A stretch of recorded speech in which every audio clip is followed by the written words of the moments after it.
off on the 600 in the second round. We missed the first one. We got the 1,000 for the third race. We improved every time we went out. We're getting up to speed. I struggled a bit yesterday, but that was more of a tire issue than a bike or rider issue. Hopefully today we can be there towards the front in qualifying, and then the race, we'll see what happens. So on to the racing, and after qualifying in pole, it was Arushan Moodley who quickly pressed home the advantage.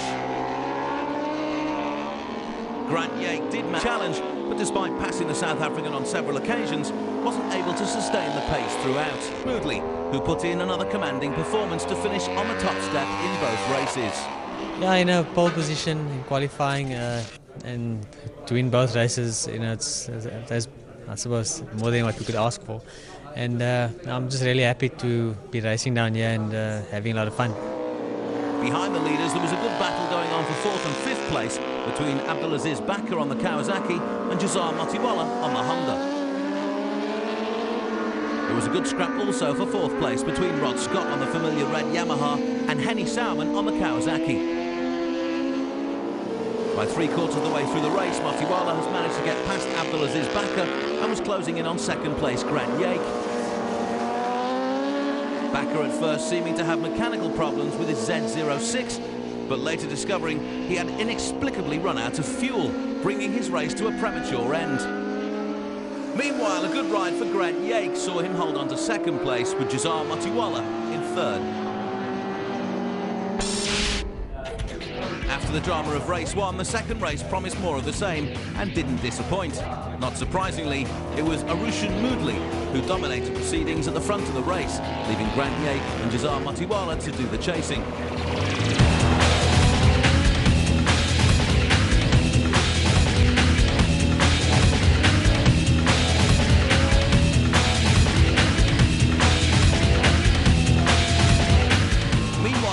Dreadful day out for the Kawasaki rider Abdulaziz Bakr. After running out of fuel in race 1, mechanical problems in race 2 kept him well out of contention.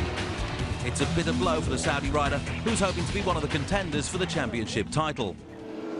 Elsewhere, another good race for Grant Yake and Jazar Motiwala. Yake finishing in 2nd once again, and Motiwala grabbing 3rd step on the podium. These are the kind of results we're looking for. As I said earlier, we're trying to make the podium. It's not too bad, the 2nd spot on that podium. We managed to keep Arushan in sight on this one. We got the lap times that we're after. All we have to do now is just find that next half a second, and we can be there for the win. I never knew who all were in front of me and who all I passed, but it was exciting, and I was just on it all the time, trying to get the best I could. And I'm quite pleased. I'm very happy. Not much joy for Rod Scott. An out-of-sorts weekend for him found him well off the pace. 5th in race 1, he managed to go one better in race 2, but more significantly were the lap times, which saw him almost 10 seconds behind the leaders.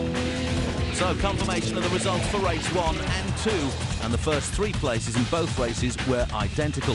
In 1st place, Arushan Moodley on the Aprilia RSV. 2nd, Grant Yake on the Suzuki GSXR, Jazar Motiwala on the Honda CBR. 4th place in race 1 went to Henny Sauerman, and 5th, Rod Scott. In race 2, Rod Scott managed to climb up a place to 4th, with Abdulaziz Bakr limping home in 5th place. In the 600cc stock bike class, it was another good day out for Hussein Al-Kahiji. Currently lying 1st in the championship, Kahiji had finished 1st in his class in all but 1 race so far this season. It's a fact not lost on his closest rival, Jason Burnside. Jason, coming up to just midway in the season, how's it been so far? It's been pretty good. Consistent so far, with just a slip in the last race, but obviously trying to improve on that. But I think Hussein's well and truly on the pace at the minute, so it'll be a battle. Just behind the top 4 riders is Alan Boiter and Mahmoud Tania, both part of the Vendetta racing team. Alan, we're coming up to midway through the season. How's it been so far? It's been pretty good. The last race weekend was a bit of a disappointment, but all in all, it's pretty good. Still running 5th in the championship, my teammate in 6th, so it's good. Back to the racing, and it was business as usual for Bahraini rider Hussein Al-Kahiji. He continued his dominance of the stock bike class with 2 wins on the day.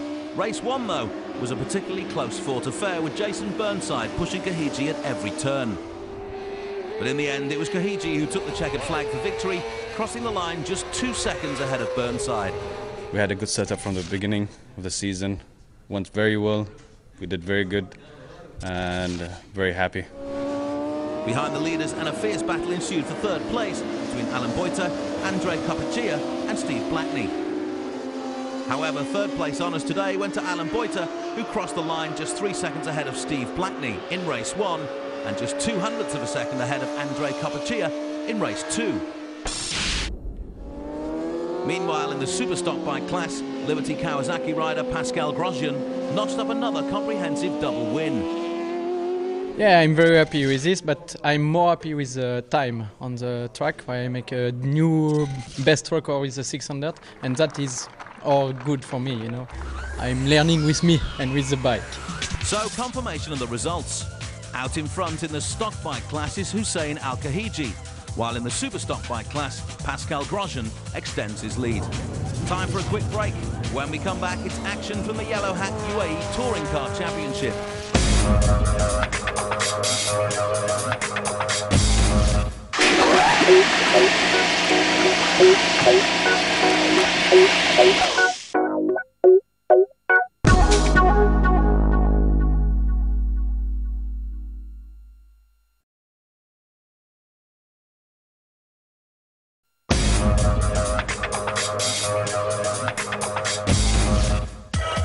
Welcome back. We're at the Dubai Autodrome for race day 4 of the UAE National Race Day Series. Up next is the Yellow Hat UAE Touring Car Championship in association with House of Portier.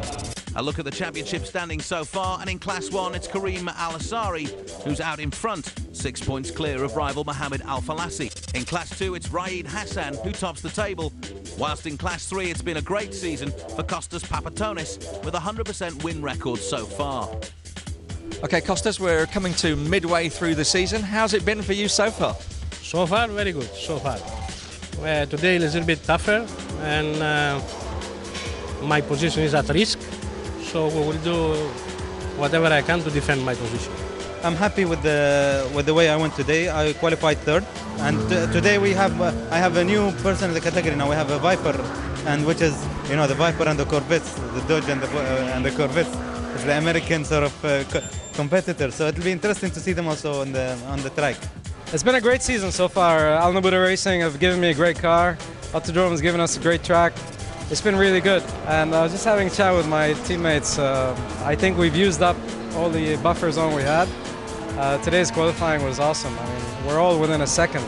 I'm working pretty hard on the car to get these times now, and I think it's great where this Touring Car Championship is going. A look at the Class 4 Championship standings and another perfect win record for Mohammed Al-Awais. 5 wins out of 5 keeps him ahead of nearest rivals Zlatko Mulabegovic and Khalid Al-Mutawa. Okay, Mohammed, we're midway through the season. How's it been for you so far? Well, it's been a roller coaster right now. Up and down, mechanical problems, tire blowing up, competitors win, competitors lose. But thank God we're first. We're ahead of Zlatko by 4 points, and I'm happy. I'm currently second in the group and finding it difficult to stay there with the growing, increasing competition and the level of competitiveness. But it's great fun. It's door to door, it's bumper to bumper, and it's the fun of my life, seriously. Race day 4 began with the pit lane buzzing with excitement at the arrival of new competitor in the Class 1 competition, British driver Julian Griffin. Griffin is racing in the powerful Dodge Viper and quickly made his intentions clear by qualifying in second place on the grid, just 0.02 of a second behind Karim Al-Asari. Now, you've been out this morning, how was it? It was good. I think the car was better than me this morning. I need to find a few more apexes, but it's there. There's a little bit more in there. You know, we'll have to see how we do at the front. Now, have you got an idea of who your competitors might be when you're out there? I think the Porsche GT2 might be the one to aim for. I think we're seeing a bit more of the true speed of that car now.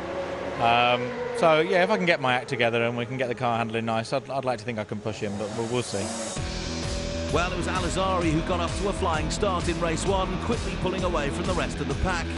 Behind him, newcomer Julian Griffin was pushing hard to get past Mohammed Al-Falassi.